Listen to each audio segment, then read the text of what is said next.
Fighting for Life by Lila, Chapter 23. Learn to Grieve. Major turning points in our lives can sneak up on us. In 2015, this one did for me. I was on a red-eye flight to Brussels to speak before members of the EU Parliament about investigative reporting on Planned Parenthood. Planned Parenthood had a large international presence and even received money from the EU, so I hoped our research would inspire the EU to defund Planned Parenthood's European affiliates. I had a lot on my mind, and a 9-hour red-eye flight was bad enough. A middle seat just made it worse. The previous few months had been a whirlwind. I had been working overtime to help publicize and defend the undercover work of my former employee and colleague, David DeLayden. I was planning my move back to California, and for added drama, I had recently broken up with a boyfriend. 2 hours after arrival in Brussels, I was scheduled to go straight to meetings at the European Parliament, so I needed to get some rest on the flight. Exhausted, I attempted sleep in my middle seat, but my head kept falling over onto my seatmate's shoulder. A balding Albanian man of 40 or so, he spoke little English, but had a kindly way about him. I, of course, spoke no Albanian. As my head would start to graze his shoulder, I'd jolt awake, apologize profusely, and sit up straight again, half asleep and embarrassed. I'd then nod off, only to wake up feeling mortified that I was once again snoozing on a stranger's shoulder. After a few rounds of this, the man tapped me on the arm, smiled kindly, and then pointed to his shoulder. Okay, he said reassuringly. I'm no stranger to ulterior motives, but I was desperate, and I could tell he felt truly sorry for me.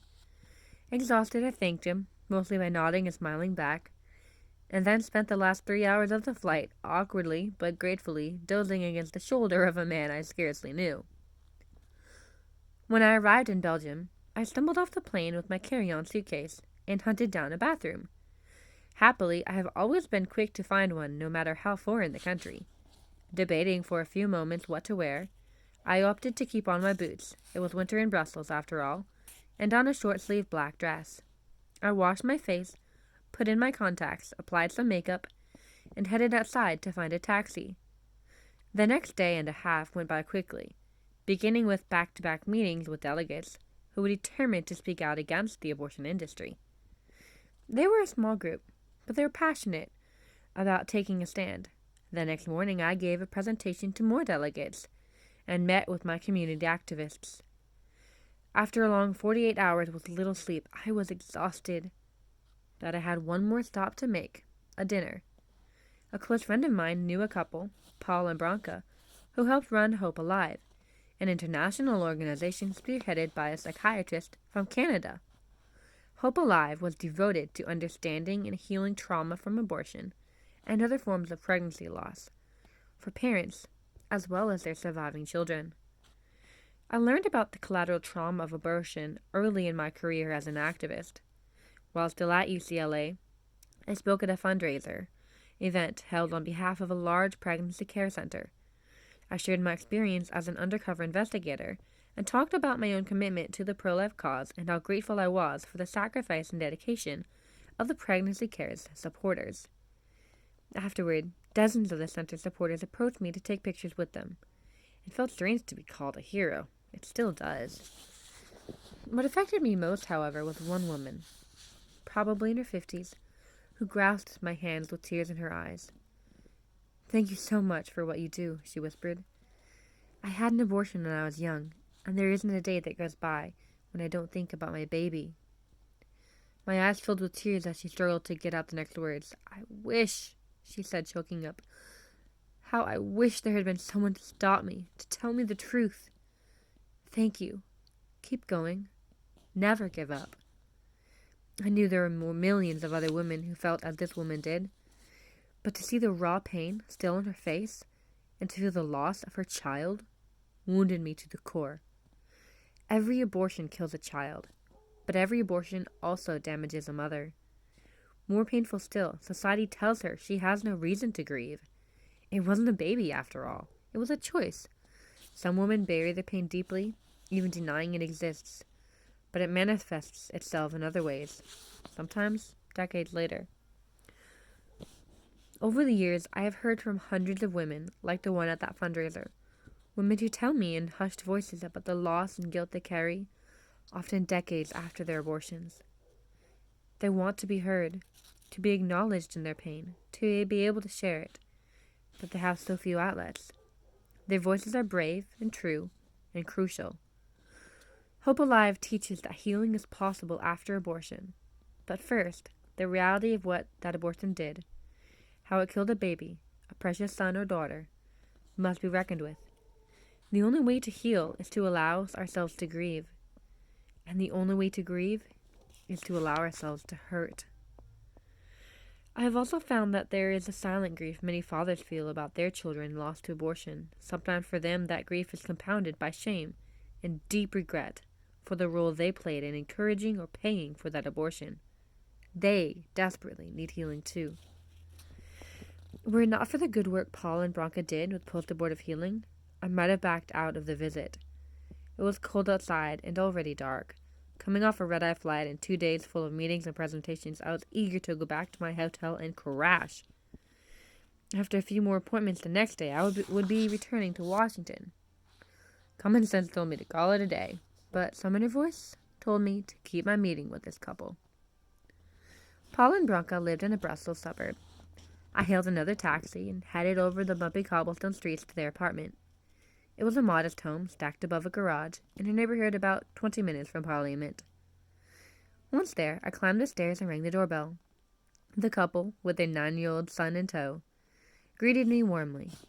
We settled down for a delicious dinner. I had almost forgotten how much I enjoyed having a home-cooked meal, even if it was at a stranger's house. We didn't stay strangers for long. Within minutes, our conversation began to go deep. Most of us have met people with whom we instantly connect. People with whom we can speak freely about what's really on our hearts, about what really matters. That was Paul and Bronca. Bronca shared how she met Paul. She explained that she was raised in then-communist Serbia and knew nothing of God. Faith was illegal. As an ambitious woman, she professed to hate men, but secretly longed for a family unlike the one in which she grew up. She never knew her father and felt only hostility from her mother, a woman who was openly cruel to her from her earliest days. Bronca would eventually become a Christian. Not one to hold back, she told God that she wanted him to send a husband right to her doorstep. It was a bold and specific prayer, but one that would be answered, just as Bronca requested. Months later, Paul showed up on her doorstep. He had been sent there to talk with her about a Christian missions group, not knowing she was already a member. Bronca told me that all her life she had had nightmares in which her mother chased her with a knife, trying to kill her. She found out later in life that her mother had never wanted her and had even tried to abort her. Bronca had to grieve her mother's rejection. Acknowledging all this became an essential part of Bronca's healing. Bronca's story moved me deeply. I began to share stories of my own childhood. I loved my family fiercely, but growing up, there were difficult moments. Married young and with little community support in the early years, my parents struggled to find the skills and knowledge to navigate the complexities of a marriage and quickly growing family. In light of their own upbringing and personal challenges, I admire their courage to joyfully welcome all 8 of their children. I'm forever grateful for their love for us kids and the life they gave each of us. They worked tirelessly to give us their very best. To be sure, no one is perfectly prepared to parenthood. For so many reasons, I feel privileged to have been raised in my family. I look back on my childhood with gratitude for the faith, wisdom, and character my parents nurtured in us.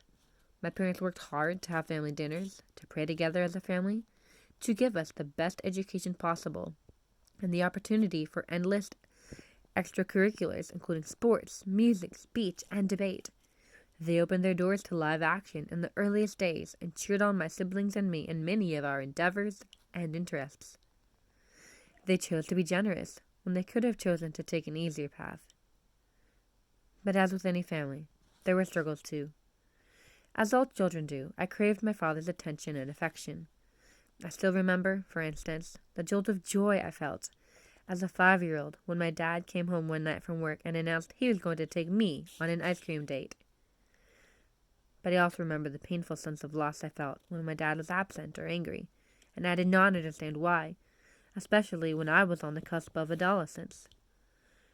Raising a household of children and managing the pressure of work and school can be stressful for anyone, but these usual stresses were exacerbated by the mental health histories and the childhood wounds of my parents. On one side, my family struggled with OCD and anxiety, on the other with depression. I inherited elements of both. As the oldest girl with 5 younger siblings, I internalized many of our family's burdens. Especially sensitive, I hated witnessing the fights between my dad and some of my brothers, and I hated conflict with either of my parents.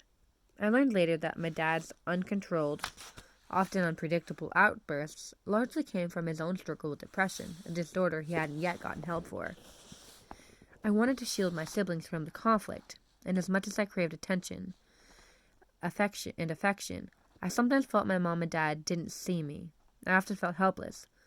Helpless to bring peace to my family, helpless to deal with the pain and anger inside of me. Meanwhile, my mother often sacrificed her own well-being as she poured herself out to manage the gang of us, and we could feel her anxiety. I remember first pulling my hair in junior high school at about the time I lapsed into depression. My struggles were not obvious to others. I had a surface calm that cloaked the pain and anxiety I was feeling. At the time, I coped with the intensity of my life and the stress in my home by escaping into myself internally. I tried to work out my own pain, pouring myself into my studies, my extracurriculars, and my work at Live Action. But without addressing the struggle inside me, this pattern could not hold, and I eventually started crumbling inside. I did not have the knowledge or tools to understand why I felt the way I felt. The clinical name for compulsive hair picking or pulling is trichotillomania. It's a word I still have trouble pronouncing, and it is something I rarely talk about, even in private.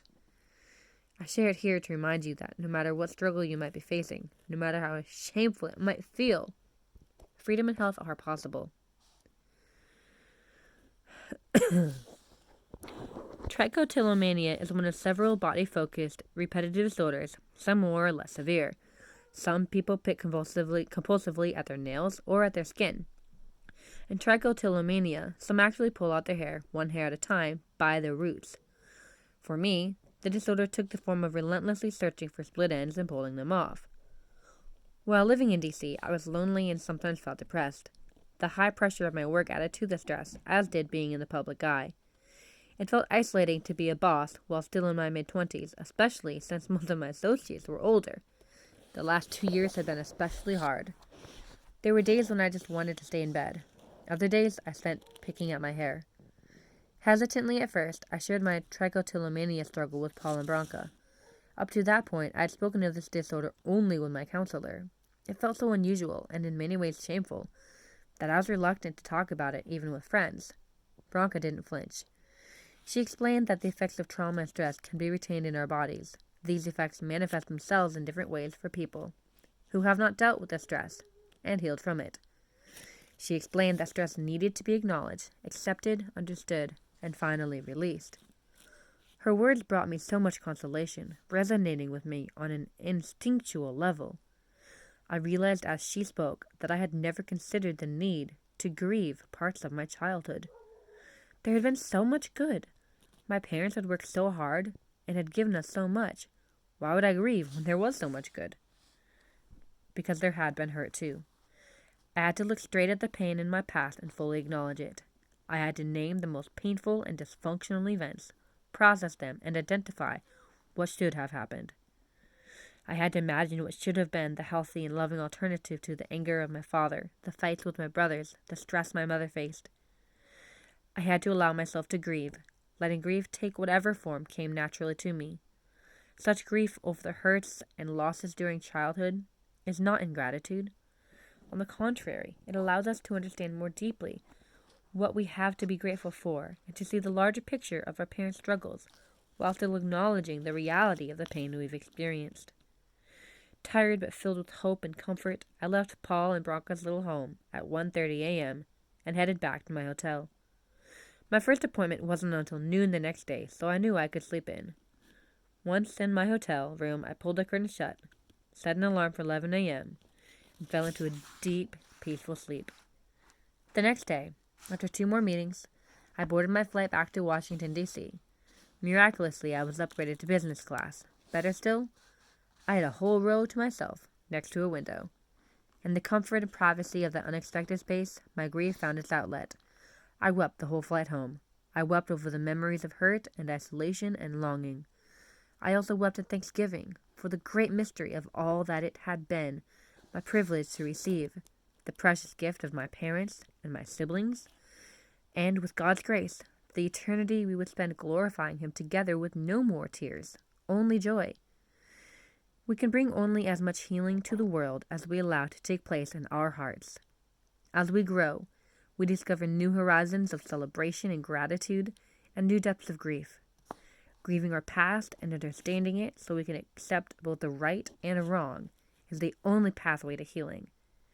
In this life, we can't escape the evil and sin in our world, but we can forgive and reconcile. We can resolve to be better. The power of love, which comes from God, will never fail us.